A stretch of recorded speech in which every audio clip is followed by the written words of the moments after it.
Antony जो है इस कहानी का हीरो है ऑल फॉर लव का।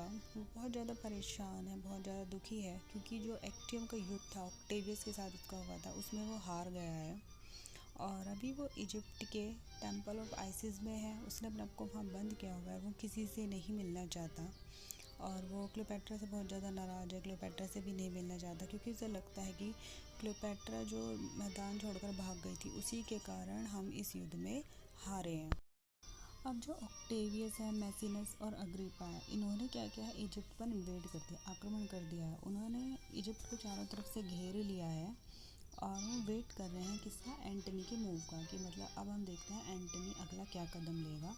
तो उन्होंने पूरे इजिप्ट को घेर लिया है। उधर जो सेरेपियन प्रीस्ट है, आयरिस का प्रीस्ट है, वो देखता है कि नाइल में क्या हुआ है, एकदम से काफ़ी उछाल आया, काफ़ी बदलाव है। तो वो कहता है कि मतलब ये अच्छे संकेत नहीं है और जल्द ही क्या होने वाला है, इजिप्ट में कुछ बुरा होने वाला है। अब कहानी में वेंटिडस की एंट्री होती है। वेंटिडस एक रोमन नाइट है, ट्रस्टेड जनरल है एंटनी का।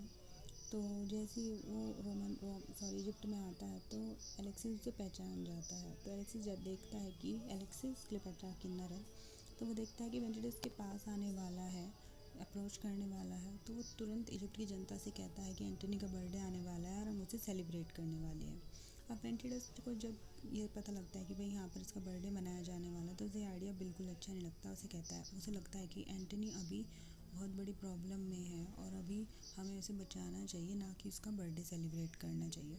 अब वेंटिडस जो है वो एंटनी के पास जाता है, उसे कंसोल करता है और कहता है कि तुम दुखी मत हो, और जो सीरिया की 12 आर्मी है वो तुम्हारा साथ देंगी और मैं तुम्हारी आर्मी का कैप्टन बनूंगा। लेकिन ये सब तभी पॉसिबल है जब तुम क्लियोपेट्रा को छोड़ दो। अब एंटनी काफ़ी दुखी हो जाता है। वो सोचता है कि मैं क्लियोपेट्रा को कैसे छोड़ सकता हूँ, मैं तो उससे बहुत ज़्यादा प्यार करता हूँ।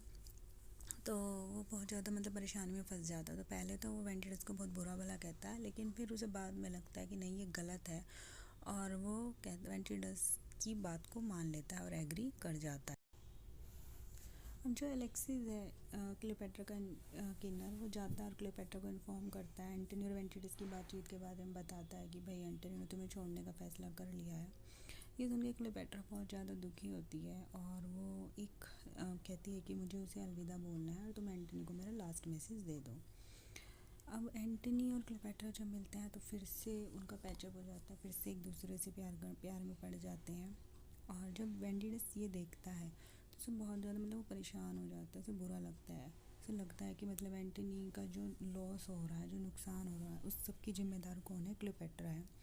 तो वो जाता है और एक लाइन बोलता है, O woman woman, all the gods have no such power of doing good to man as you of doing harm.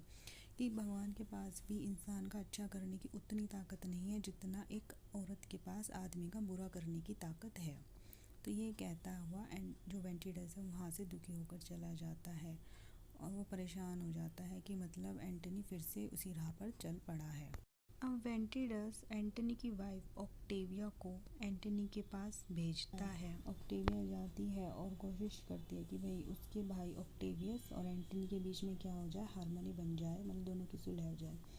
लेकिन एंटनी को आइडिया बिल्कुल भी अच्छा नहीं लगता कि मतलब मेरी बीवी के द्वारा ये काम हो, तो वो साफ मना कर देता है। फिर ऑक्टेविया जो है वो उसे रिक्वेस्ट, मेरे बच्चों को फिर से अपना लो, मुझे फिर से अपनी बीवी का, अपनी पत्नी का स्थान दे दो। तो जब वो अपने बच्चों की जो कंडीशन है, जो अपील है, जब उसको सुनता है तो एंटनी बहुत ज़्यादा इमोशनल हो जाता है और वो अपनी बीवी और बच्चों को फिर से एक्सेप्ट कर लेता है। उससे देखा नहीं जाता कि भाई मेरे बच्चे मुझसे कैसे रो रहे हैं, कैसे मुझसे रिक्वेस्ट कर रहे हैं। अब जब क्लियोपेट्रा को इस बात का पता चलता है कि भाई उसने वापस अपनी बीवी को एक्सेप्ट कर लिया है, तो वो बहुत ज़्यादा परेशान हो जाती है। वो आपको मतलब अपने आप को खोया हुआ महसूस करती है। तो फिर क्या होता है, जो एंटनी है वो डोलाबेल को भेजता है। डोलाबेल एंटनी का फ्रेंड है और वो भेजता है कि जाओ तुम क्लियोपेट्रा को एक मैसेज देना, डिपार्ट, सिर्फ इतना ही मैसेज भेजता है। लेकिन जो डोलाबेल है उसे लगता है कि भाई एंटनी की सारी मुसीबतों का कारण क्लियोपेट्रा ही है। तो डोलाबेल क्या करता है, ये मैसेज तो नहीं देता डिपार्ट, और वो बढ़ा चढ़ा कर ऐसा मैसेज देता है जिससे क्लियोपेट्रा क्या करने लगे, एंटनी से नफरत करने लगे। लेकिन जो क्लियोपेट्रा है वो फिर भी क्या करती है, उसे अपने प्यार में विश्वास होता है, उसे यकीन होता है कि वो मुझे फिर से वापस मतलब मुझे मेरा प्यार फिर से वापस मिल जाएगा। वो उसकी बातों पर यकीन नहीं करती और उसके अंदर अभी उम्मीद होती है कि भाई ये झूठ बोल रहा है और ऐसा कुछ नहीं है और मुझे एंटनी फिर से वापस मिल जाएगा। जब वेंटिडस एंटनी को इन्फॉर्म करता है कि भाई उधर जो वेंटिडस है वो भी ऐसे ही करने की सोचता है, वो फिर से एक प्लानिंग करता है कि मुझे इन दोनों को अलग कर देना चाहिए। तो वो कहता है कि तुमने जो क्लियोपेट्रा के लिए मैसेज दिया था उसने बिल्कुल भी उस मैसेज को सीरियसली नहीं लिया। वो एक मनगढ़ंत कहानी बनाता है। वो कहता है कि जो क्लियोपेट्रा है वो तुम्हारे साथ क्या है, फेथफुल नहीं है, वो तुम्हें धोखा दे रही है, बल्कि वो तो डोलाबेल के प्यार में पड़ गई है और वो तुम्हें धोखा दे रही है। जब एंटनी को ये बात पता लगती है तो बहुत गुस्सा आता है और वो क्लियोपेट्रा को कह देता है कि भाई आज के बाद वो मेरी आंखों के सामने ना आए।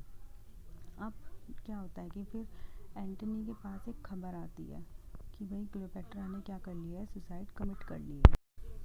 और जो ये क्लियोपेट्रा की सुसाइड की जो झूठी खबर होती है, कौन फैलाता है? अलेक्सिस, जो क्लियोपेट्रा का किन्नर था, वो ये झूठी खबर फैलाता है कि क्लियोपेट्रा ने तो जो है सुसाइड कमिट कर लिया, क्योंकि जो एंटनी है वो क्या नहीं कर रहा है, उसकी फेथफुलनेस पर विश्वास नहीं कर रहा है और इस बात को वो सहन नहीं कर पाई क्लियोपेट्रा, और इस वजह से उसने सुसाइड को क्या कर लिया है, कमिट कर लिया है।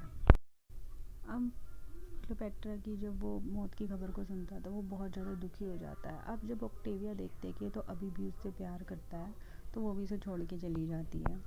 अब जो एंटनी है वो बहुत ज़्यादा परेशान हो जाता है, दुखी हो जाता है, सोचता है कि मुझे मर जाना चाहिए, मैंने उसकी मतलब फेथफुलनेस पर मैंने विश्वास नहीं किया, वो तो सही थी और मैंने दूसरों की बातों में तो सुनकर बहुत ज़्यादा दुखी हो जाता है। अब होता है क्या कि जो ऑक्टेवियस है वो भी अपनी आर्मी के साथ पहुंच जाता है इजिप्ट में और हमला करने वाला होता है। अब उसे पता होता है कि या तो एंटनी को लड़ना होगा या फिर अगर वो नहीं लड़ेगा तो उसे प्रिजनर बना लिया जाएगा, जेल में डाल दिया जाएगा। तो फिर वो वेंटिडस से कहता है कि मुझे जेल में नहीं जाना और मैं मरना चाहता हूँ, तुम मुझे मार दो। तो वेंटिडस कहता है कि ठीक है, तुम अपनी आंखें बंद करो और मैं तुम्हें मार दूंगा। तो जैसे ही एंटनी अपनी आंखें बंद करता है तो वेंटिडस खुद को मार लेता है। अब जब वो देखता है, एंटनी अपनी आंखें खोलता है, देखता है कि इसने क्या कर लिया, तो वो उसे कहता है कि मैंने जो है झूठ बोला था, पहली बार तुम्हें धोखा नहीं दिया, मैंने पहले भी झूठ बोला था, और जो क्लियोपेट्रा के बारे में जो खबर थी कि वो डोलाबेल से प्यार करने की, वो सब मैंने तुमसे झूठ बोला था। इतना कह के वो मर जाता है। अब एंटनी बहुत ज़्यादा दुखी होता है और वो खुद को क्या कर लेता है, मारने की सोचता है। जैसे ही एंटनी अपनी तलवार के ऊपर गिरता है तभी वहाँ पे क्लियोपेट्रा आ जाती है। वो कहती है कि हमारी लोगों ने हमें धोखा दिया और हमारे बारे में सब झूठ फैलाया, मेरी जो सुसाइड की खबर थी वो भी मेरे किन्नर अलेक्सिस ने फैलाई और हमारे साथ धोखा हुआ है। इतना सुनकर जो एंटनी होता है वो मर जाता है। तभी जो आइसिस होता है, जो प्रीस्ट होता है, वो खबर देता है कि जो ऑक्टेवियस है वो गेट तक आ चुका है। तो क्लियोपेट्रा भी एक एस्प यानी कि जहर को पी लेती है और अपने लवर के वहीं पर अपना दम तोड़ देती है। तो फ्रेंड्स, कहानी यहीं तक थी और बाकी की जो नेक्स्ट वीडियो होगी उसमें हम इससे रिलेटेड इंपॉर्टेंट क्वेश्चन को अटैम्प्ट करेंगे। Thank you.